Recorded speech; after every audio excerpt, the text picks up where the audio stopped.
आज हम लोग रिलेशन एंड फंक्शन के टाइप्स के बारे में पढ़ेंगे, जो बचा हुआ था कल के क्लास से। थर्ड टाइप है यूनिवर्सल रिलेशन। तो यूनिवर्सल रिलेशन होता क्या है ये हम जानते हैं। मान लेते हैं कि x को है एक सेट है, let x be a set, then x cross x is subset of x cross x and so it is called relation on the x cross x। अगर x क्रॉस x का subset होगा तो यह x cross x जो है वो relation बन जाएगा। क्यों रिलेशन बन जाएगा? क्योंकि आप लोग जानते हैं कि रिलेशन की डिफिनीसन होती है कि R is subset of x cross x हो, मतलब कोई सेट R हो रिलेशन का जो x क्रॉस x का सबसेट हो, तो यह एक रिलेशन कहलाता है। तो इसलिए जो x क्रॉस x है स्वयं का, इसका अगर एक सबसेट बन रहा है तो सबसेट बनने की वजह से यह एक रिलेशन होगा। और इस टाइप के रिलेशन को, जिसमें x क्रॉस x जो है स्वयं का, यानी कि x क्रॉस x का एक सबसेट है, तो इसलिए यह जो रिलेशन होगा वो यूनिवर्सल रिलेशन होगा। तो इसको कहेंगे this relation is called the universal relation on x। आइए हम समझते हैं एक एग्जांपल लेकर के। मान लेते हैं कि एक एग्जांपल में एक सेट लेते हैं x equal to 1 2 3। Let x equal to curly bracket में 1 2 3। Therefore we have x cross x equal to 1 2 3 cross, ऐसे लिख सकते हैं क्योंकि x की वैल्यू यही है। अब हम x क्रॉस x जब निकालेंगे तो इस 1 को इसके 1 के साथ लिखेंगे, 1 1 1 2, फिर 1 3, फिर 2 1 2 2 2 3 3 1 3 2 3 3। तो अभी जो 1 1 1 2 1 3 2 2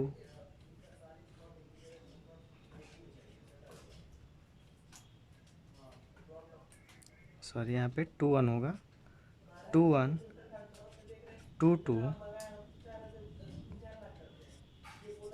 2 3 कामा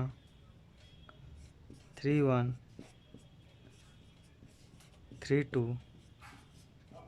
3 3। तो यहाँ पे जो हम r देख रहे हैं, r की वैल्यू वह x क्रॉस x की ही वैल्यू है, और यह एक इसका सबसेट भी होगा, क्योंकि सभी कोई भी सबसेट हम जो देखते हैं, कोई भी सेट हम लेते हैं तो अपने आप का एक सबसेट होता है। तो x क्रॉस x स्वयं का सबसेट होगा, और यह जो सबसेट होगा उसको अगर हम r से डिफाइन कर देंगे तो एक रिलेशन बन जाएगा। और यह जो रिलेशन होगा वह यूनिवर्सल रिलेशन होगा। यूनिवर्सल रिलेशन इसलिए होगा कि इसमें जितने भी टाइप्स ऑफ रिलेशन होंगे वो सब आपको इसमें मिल जाएंगे। ठीक है, 1 1 2 2 और 3 3 जो आप देख रहे हैं यह आइडेंटिटी रिलेशन होता है। आगे पिछले क्लास में हम लोग पढ़े थे। फिर 1 2 2 1 ये जो मिल रहा है इसको 1 3 3 1 2 3 3 2, ये जो हम सब देख रहे हैं ये जो होगा सिमेट्रिक रिलेशन हो जाता है, इसको सिमेट्रिक रिलेशन कहते हैं। ठीक है, अब एक और चीज़ देख रहे हैं, 1 का 3 सा और 3 का 2 पे, तो यह एक universal reflexive sorry transitive relation हो जाएगा। तो इसमें हम देखेंगे आइडेंटिटी रिलेशन, रिफ्लेक्सिव रिलेशन और सिमेट्री रिलेशन, सारे रिलेशन इसमें मिलते हैं, इसलिए इसको हम यूनिवर्सल रिलेशन कहेंगे। समझ में आ गया यूनिवर्सल रिलेशन क्या होता है? तो यहाँ पे जो r की वैल्यू है यह एक तरह से यूनिवर्सल रिलेशन कहलाएगी, क्योंकि जो r है वह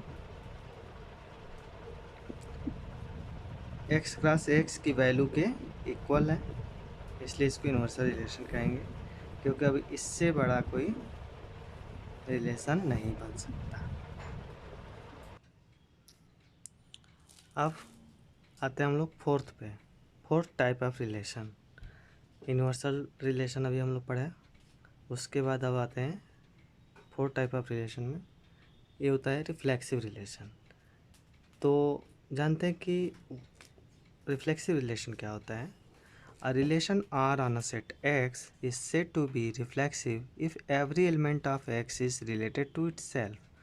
मतलब कि X का जो भी एलिमेंट हम लेंगे, प्रत्येक एलिमेंट, एक एक एलिमेंट अपने आप से रिलेटेड हो, स्वयं से रिलेटेड हो, यानी कि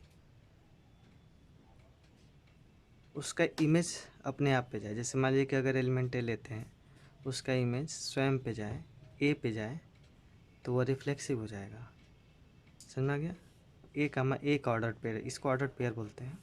अगर बनना है तो यह रिफ्लेक्सिव रिलेशन होगा। अगर दोनों एलिमेंट, ऐसे भी देख सकते हैं, इजी वे है समझने के लिए, अगर दोनों एलिमेंट अगर सेम है और वार में बिलोंग करते हैं तो यह एक रिफ्लेक्सिव रिलेशन हो जाएगा। समझ में आया बच्चों।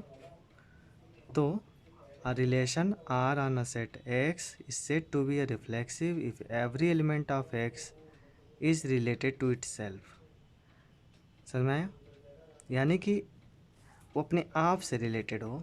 दस R is reflexive if and only A comma A is element of R, यानी कि for all A is element of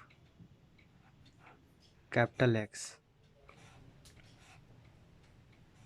क्योंकि हमने सेट X लिया है ना, तो यहाँ पे जितने भी एलिमेंट होंगे A, वो सभी X में बिलोंग करने चाहिए। A की वैल्यू हम कुछ भी ले सकते हैं। जैसे मान लीजिए कि हम R इक्वल टू ए की जगह पे 1 ले लें, तो फिर दूसरा एलिमेंट भी 1 ही होगा। 2 ले रहे हैं तो 2 ही होगा। 3 ले रहे हैं तो दूसरा एलिमेंट भी इसका 3 ही होगा, ऑर्डर पेयर का। तो इस तरह से अगर मिलता है कोई रिलेशन तो उसको हम रिफ्लेक्सिव रिलेशन कहेंगे। समझ में आ गया। तो इस तरह से रिफ्लेक्सिव रिलेशन होता है। जैसे रिफ्लेक्सिव मतलब रिफ्लेक्ट करता हो, स्वयं को रिफ्लेक्ट करता हो। आप देखते हैं किसी मिरर के सामने खड़े हो जाते हैं तो आपका स्वयं का चेहरा दिखाई देता है।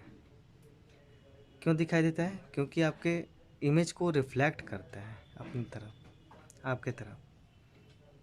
तो रिफ्लेक्ट करता है तो स्वयं जैसा आपका चेहरा होता है वैसा ही उसमें शीशे में दिखता है। तो वैसे ही वहीं से रिफ्लेक्शन से ही रिफ्लेक्सिव रिलेशन बना है। यानी कि 1 का इमेज 1 पे जाए, 2 का इमेज 2 पे जाए, 3 का इमेज 3 पे जाए।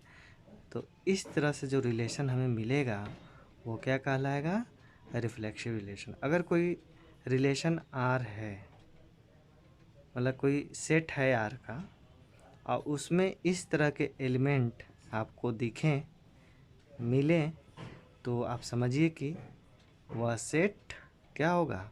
रिफ्लेक्सिव रिलेशन होगा। समझ में आ गया। अब आते हैं फिफ्थ टाइप ऑफ रिलेशन।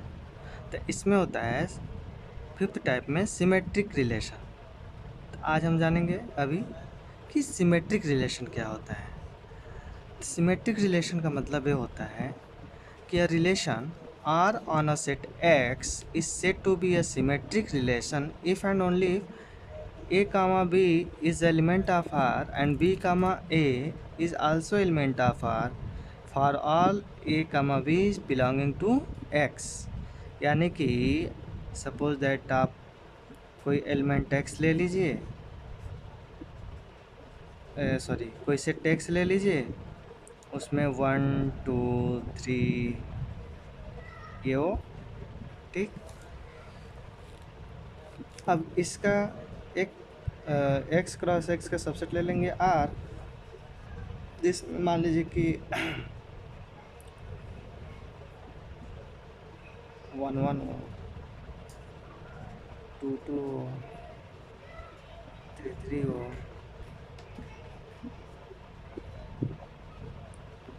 1 2 है,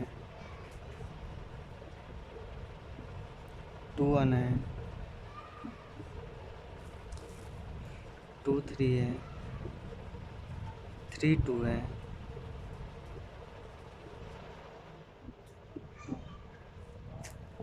3 2 है।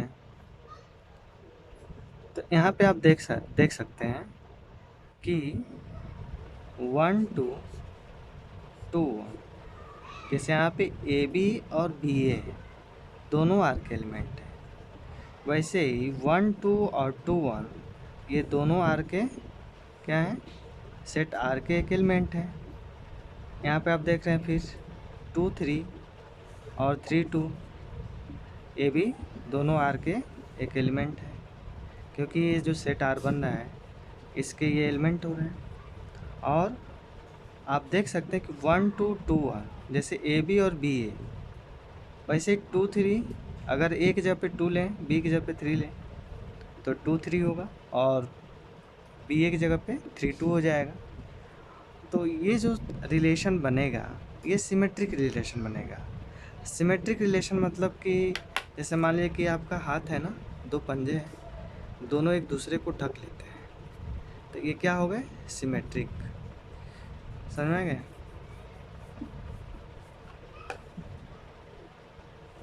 मतलब जो सिमेट्री को शो करें, ए का इमेज बी पे जाए और बी का इमेज ए पे जाए, ये सिमेट्री कहलाता है।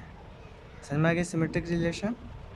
तो इस तरह का रिलेशन अगर 1 2 2 1 2 3 3 2 अगर किसी रिलेशन आर में बिलोंग करते, रिलेशन का सेट आर है और उसमें ये बिलोंग करते हों, उसमें ये प्रेजेंट हो, तो वह रिलेशन जो होगा सिमेट्रिक रिलेशन होगा। अब हम लोग आते हैं six type of relation, transitive relation के बारे में पढ़ते हैं, जानते हैं ट्रांजिटिव रिलेशन होता क्या है। ट्रांजिटिव रिलेशन मतलब आप यहाँ नाम से ही क्लियर हो रहा है, ट्रांजिटिव मतलब ट्राई से बना है ट्रांजिटिव, यानी कि 3 एलिमेंट्स इसमें आ जाएंगे। तो देखिए कैसे ट्रांजिटिव होंगे 3 एलिमेंट्स जब हम लेंगे तो कैसे ट्रांजिटिव बनेंगे।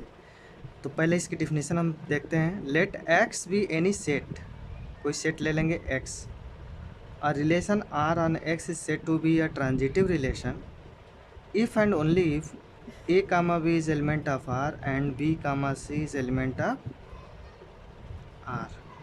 a comma b R का एलिमेंट है और b comma c भी R का एलिमेंट है, तो इन दोनों से मतलब ये दोनों इम्प्लाइज करेंगे क्या, a comma c is also a element of R for all. इसको फॉर ऑल पढ़ते हैं, ये जो उल्टा ये दिख रहा है ना आप लोग को, इसको फॉर ऑल, यहाँ भी दिख रहा है ये भी, इसको फॉर ऑल पढ़ते हैं। For all a comma b comma c is element of x.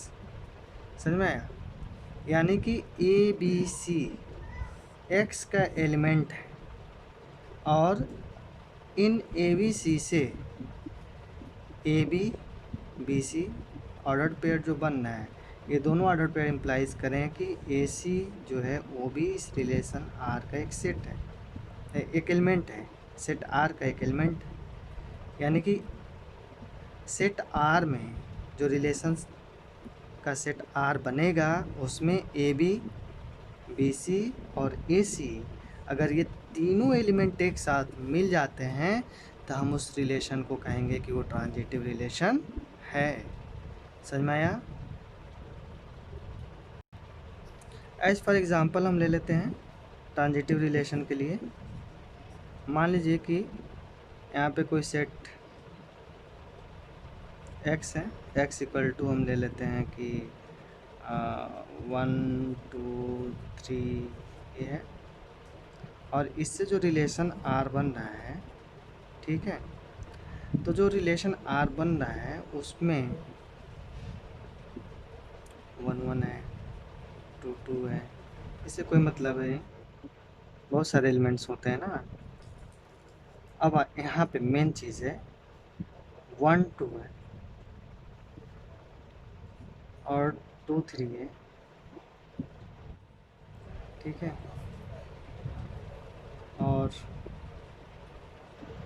यहाँ पे 1 3 भी बिलोंग करे,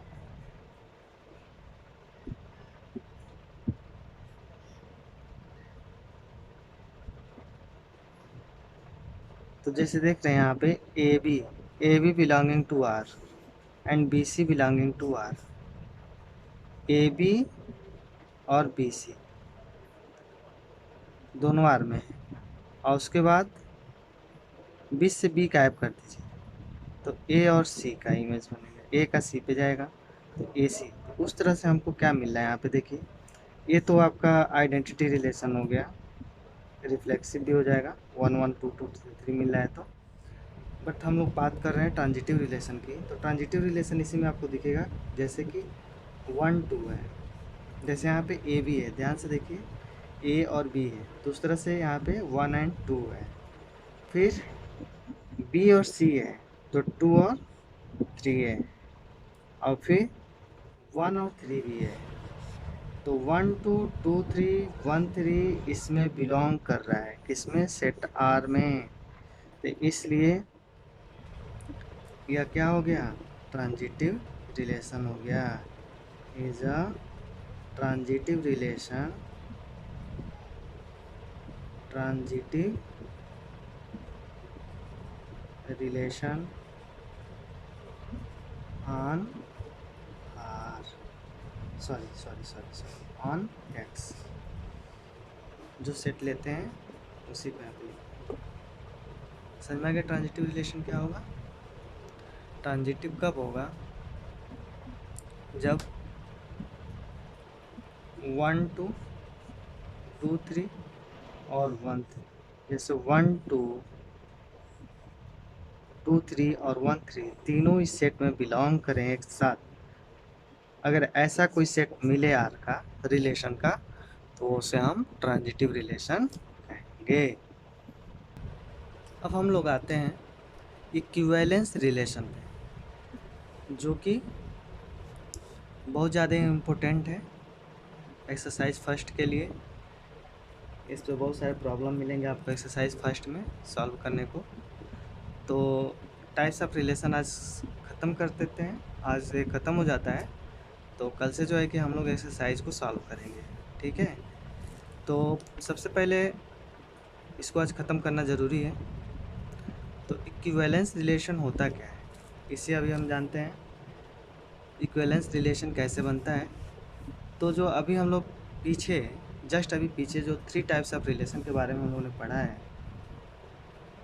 इसके पहले इसके पहले जो लास्ट 3 टाइप्स पढ़े हैं हम लोग, जैसे reflexivity, reflexive relation, transitive relation और सिमेट्रिक रिलेशन, इन्हीं तीनों रिलेशन से आपका इक्विवेलेंस रिलेशन बनता है।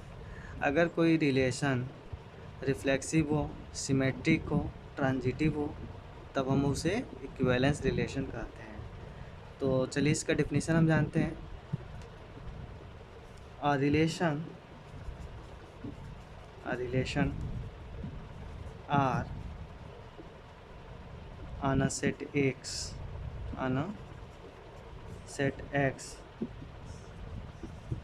is said to be an equivalence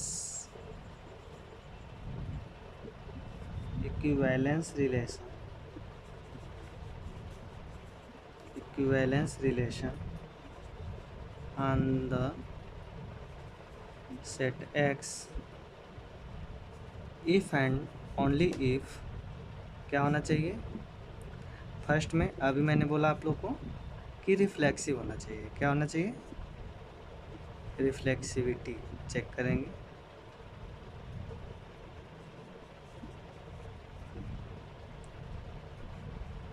उस सेट में रिफ्लेक्सिविटी होनी चाहिए। रिफ्लेक्सिविटी क्या होती है, for all A is belonging to X R X हो, यानी कि ordered paired A comma A R A हो, मतलब कि ए का रिलेशन ए पे ए से हो, यानी कि ए का इमेज ए पे जाए, यानी कि ऑर्डर्ड पेयर में अगर इसे लिखें तो ए कामा ए अगर आर का एक एलिमेंट है तो यह रिफ्लेक्सिव हो जाता है। सेकंड पे आते हैं। सेकंड कंडीशन क्या होना चाहिए? सिमेट्रिक होना चाहिए।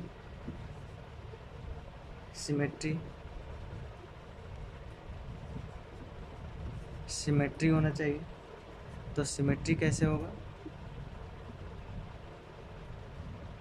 For all a b c belonging to x,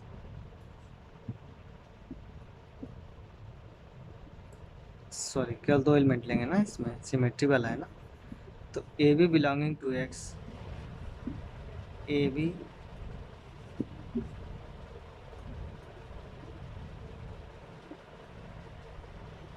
is element of R implied at B comma A is also element of R हो, तो क्या हो जाएगा? यहाँ दिख नहीं रहा है और पीछे से लिखते हैं।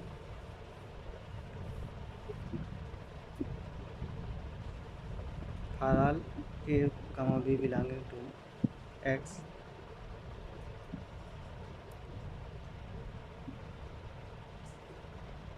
A R B implied at B R A, यानी कि कह सकते हैं कि ए बी अगर एलिमेंट है आर का तो इम्प्लाई करेगा कि बी कामा ए भी एक एलिमेंट होगा आर का, तब जाके ये सिमेट्रिक रिलेशन होगा। ठीक है।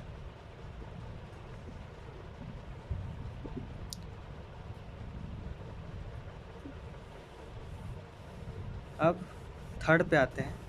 ट्रांजिटिव, जगह नहीं था इसलिए मिटाना पड़ रहा है। थर्ड ट्रांजिटिव होना चाहिए। ट्रांजिटिव के लिए क्या होना चाहिए? For all a b c belonging to x, a R b and B R C implies that A R C। ठीक है, न कि A का रिलेशन B से हो, B का रिलेशन C से हो, तो वही रिलेशन A का C से होगा, तो ये ट्रांजिटिव रिलेशन हो जाएगा। तो कोई रिलेशन इक्विवेलेंस रिलेशन कब होगा? जब वो क्या क्या हो? इफ एंड ओनली रिफ्लेक्सिव हो,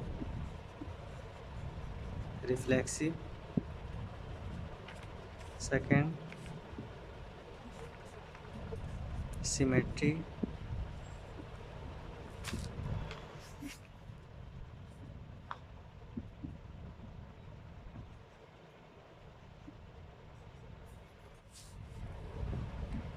सिमेट्रिक हो, एंड थर्ड ट्रांजिटिव हो। अगर ये तीनों चीज़ एक साथ होते हैं, मिलते हैं, तो वो इक्विवेलेंस रिलेशन हो जाएगा। समझ में आया? इसको ऐसे भी लिख सकते हैं, that is a comma a is element of R for all A is element of x. Symmetric में भी a comma b is element of R implies that B comma A is also element of R